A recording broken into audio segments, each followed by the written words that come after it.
আসসালামু আলাইকুম বন্ধুরা, আজ আমি এই ভিডিওতে ছোটদের মতো করে সিনারি বা দৃশ্য আঁকবো। দেখুন কিভাবে আঁকতে হয়। A4 সাইজের একটি সাদা কাগজ নিলাম। এরপর সোজা একটা দাগ আঁকবো। এই দাগটা কিন্তু সোজা হতে হবে। আপনারা যারা সোজা দাগ দিতে পারবেন না তারা স্কেল দিয়েও টানতে পারেন, আস্তে আস্তে করলেই হয়। এবার দেখো এখান থেকে এই যে এইখানে ঢেউ হবে, এগুলো হচ্ছে নদীর পাড়। তাহলে কয়টা দাগ হলো? এখানে হলো দুইটা দাগ, একটা এবং দুইটা। দেখো কত সহজ কৌশলে আমি ড্রয়িং করি। এখান থেকে একটা ত্রিভুজ আঁকতে হবে, এরপর এখানে একটা দাগ দিতে হবে এটার মতো করেই। আবার এখানে একটি ত্রিভুজের মতো, এখানে আরেকটি দাগ। এই দাগ দুইটা ডাবল হবে, এটা এবং এটা।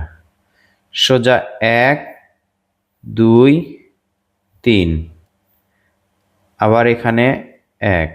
ধাপে ধাপে আমরা দাগ আঁকবো এবং এই দাগগুলো মিলে দিব। কত ইজিলি আমরা ঘর আঁকলাম। এই যে উপরের দাগটি আছে, এই দাগ বরাবর জানালা আঁকবো। কত সুবিধা হচ্ছে আমাদের জন্য। আমি যেভাবে আঁকছি এভাবে ড্রয়িং করো, তোমাদের জন্য সহজ হবে, সুন্দর হবে এবং গোছালো হবে। এই যে ঘর আছে, এই ঘরের পিছনে আমরা একটি গাছ আঁকবো। পিছনে গাছ ঘরের উপর দিয়ে দেখা যায়। প্রথমে ডাল আঁকবো, ভি লেটার, এখানে আরেকটা ভি নিচের দিকে নিয়ে আসবো। ডাল আঁকা হলো, ডাল থেকেই পাতা আঁকা হবে। আবার এই পাশে আরেকটি গাছ আঁকবো আমরা, শুধু ভি, ভি থেকে ডাল, ডাল থেকে পাতা। এই যে ঘরের চালা আছে, এই ঘরের চালাগুলোতে আমরা একটু নকশা করতে পারি। সোজা দাগ দিলেই টিনের মতো দেখায়, এই দাগটা সুন্দর লাগে। আমরা এভাবে দাগ দিতে পারি, আস্তে আস্তে দিতে হবে। এরপর দেখুন এগুলোতে একটু নকশা করতে পারি, এটা আরো চমৎকার লাগবে। তো বন্ধুরা, আশা করছি এভাবে আপনারা আঁকতে পারবেন।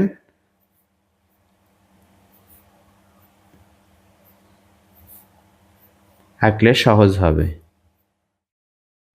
এবার কি করতে হবে? এখান থেকে দেখো একটা দাগ টানতে হবে নিচের দিকে, একটু ভাঁজ করে। এই ভাঁজ দাগ দেওয়া খুবই সহজ। তাহলে এর নিচে আমরা আগেই ঘাস আঁকবো, যেন শিকড় আঁকতে না হয়। শিকড় আঁকা আমাদের জন্য কষ্টকর। গাছের পাতা কিভাবে আঁকতে হবে? তাল গাছের পাতা খুব সহজে আঁকা যায়। নিচের পাতা আঁকা হলো, দুই পাশে দুইটা দাগ দিয়ে এটার সাথে মিলে দিলেই হয়। উপরে দুইটা দাগ দুই দিকে যাবে, এরপর একই রকম করেই মিলবে। এই পাতার মাঝে একটু দাগ দিলে সুন্দর লাগে। এবার এই তাল গাছের মাঝে আমরা দাগ আঁকবো। এই দাগ আঁকার কারণে দেখুন মাঝের এই দাগটি আমাদের মেশানোর প্রয়োজন নেই। দূরে যে দাগটি আছে, এই দাগটির উপর দিয়ে গাছপালা আঁকতে হবে। ছোট করে গাছপালা আঁকতে হবে, যত ছোট আঁকবেন ততই মনে হবে দূরের। উপরে যাবে নিচের দিকে আসবে, উপরে যাবে নিচের দিকে আসবে, উপরে যাবে নিচের দিকে আসবে। অবশ্যই সূর্য আঁকতে হবে, সূর্য দৃশ্যের সৌন্দর্য বাড়ায়। সূর্য আমরা কোথায় আঁকবো? এটার উপরেও আঁকতে পারি, অথবা মাঝে এভাবে একটি গোলও করতে পারি। যেহেতু এটা ছোটদের ড্রয়িং, এজন্য আমরা সূর্যরশ্মি আঁকবো। একটা ছোট একটা বড়, এভাবে ধরে ছেড়ে দিবেন, সোজা যেন হয়। প্রয়োজনে ঘুরিয়ে নিতে পারেন, যেদিকে আপনার সুবিধা হয়। আর্ট পেপারটি ঘুরে ঘুরে করলেও সহজ হয়। একটা ছোট একটা বড়। দেখুন কতটা সুন্দর লাগছে। এই পাশে একটু পাখি আঁকেন। দূর থেকে দেখা যাচ্ছে এলোমেলো হয়ে উঠছে পাখিগুলো। এখন এই জানালার মাঝে আমরা দাগ আঁকবো। এটা শুরুতেই আঁকার প্রয়োজন ছিল, পরে আঁকলাম। এই পারগুলো আমরা ডাবল করব। এভাবেই আমরা আঁকা শিখেছি ছোটবেলায়। এভাবে আঁকতে আঁকতে আজ অনেক কিছু আঁকতে পারি। একটা ছোট একটা বড় মোটা পেন্সিল দিয়ে দাগ আঁকবেন। মোটা পাশ নিয়ে একটা ছোট একটা দাগ, বড় দাগ দিবেন, তাহলে পানি বোঝা যাবে। এই যে একটা ছোট একটা বড়, দাগগুলো কিন্তু সোজা হতে হবে, বাঁকা হলেই খারাপ লাগবে। এদিকে পাতাল দিকে সোজা হতে হবে। একটু পানির দাগ দিচ্ছি হালকা করে।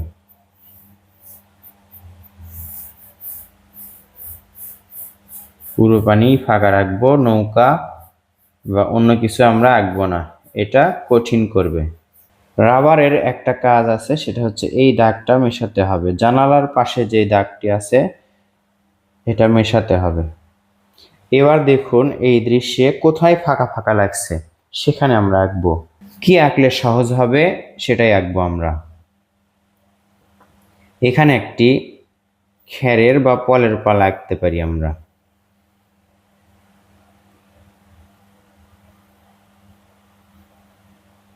এখানে খেরের বা পরের পালা, পরের, এটা কিন্তু বড় হতে হবে। এখানে আমরা একটি গরুর খাবার পাত্র আঁকবো।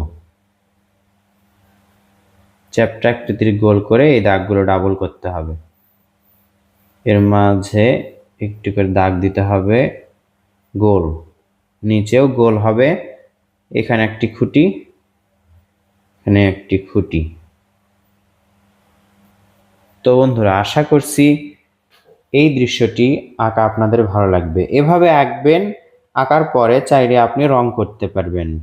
শুরুতে বেশি বেশি ড্রয়িং প্র্যাকটিস করুন, এরপর রং করা। যখন আপনি সুন্দর ড্রয়িং করতে পারবেন, তারপর রঙও সুন্দর করে করতে পারবেন। বেশি বেশি গ্রামের দৃশ্য আঁকুন বা সিনারি আঁকুন, বড় সিনারি আঁকুন, তাহলে ছবি আঁকা আপনার জন্য সহজ হবে। কারণ একটি দৃশ্যের মাঝে অনেকগুলো সাবজেক্ট বা বিষয়বস্তু থাকে, এগুলো আঁকতে আঁকতে আপনার ড্রয়িংগুলো সহজ হবে। যে দৃশ্য ভালো লাগবে সেই ভিডিও দেখে দেখে আঁকুন। কেমন লাগলো জানিয়ে দিন কমেন্ট করে। ধন্যবাদ। আসসালামু আলাইকুম।